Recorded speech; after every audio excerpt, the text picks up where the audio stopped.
Time for Numbersense. Find your pink book. Today we are going to start on page 4. At the top of the page it says, "Is there a spade for every bucket?" The best way to do this is to match the spade with the bucket. So using a coloured pencil, this spade's going with that bucket, this spade can go with that bucket, this spade can go with that bucket, and look, we've got one left over. So the question is there a spade for every bucket? Yes, there is. So we're going to put a tick to say yes. The next section asks us to trace the waves. So starting at the bottom, very carefully go slowly over the waves, trying hard to stay on the line. Finally, at the bottom of the page, again, it says, "Is there a spade for every bucket?" Match up the spade to the bucket. If there is, you can put a tick. If there's not enough spades for every bucket, put a cross. On page number 5, there are some footprints across the top. Can you count each foot? 1, 2, 3, 4, 5. Now we're going to practice our numbers. So we're going to trace the numbers. Remember, boys, when we write, we always start at the top. So with a coloured pencil or a roller, start at the top and come down. 2 again, we always start at the top and trace very carefully over all the numbers.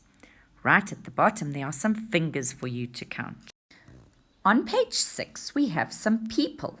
This time we're counting their legs. Can you count? Under that, we're going to trace the waves. Again, remember, choose a coloured pencil and very slowly and carefully trace over your waves. Finally, at the bottom of the page, it says circle the correct number. So you need to count 1, 2 fish and put a circle around the 2. How many shells? 1, 2, 3 and put a circle around the correct number. The last page we are going to do today is page 7. At the top, again, we've got some paw prints to count. Can you count them carefully? 1, 2, 3, 4, 5. Then it says, trace the mouse's path. Now here, boys, you need to be very careful.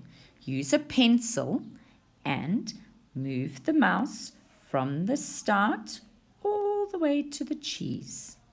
The trick here is to try hard not to lift up your pencil and not to bump into the side of the walls. We don't want to give the poor mouse a headache. Go all the way around, slowly and carefully, until you get to the cheese. Now trace the bee's path. Finally, at the bottom of the page, you can use a coloured pencil to trace over the numbers. Remember, always start at the top.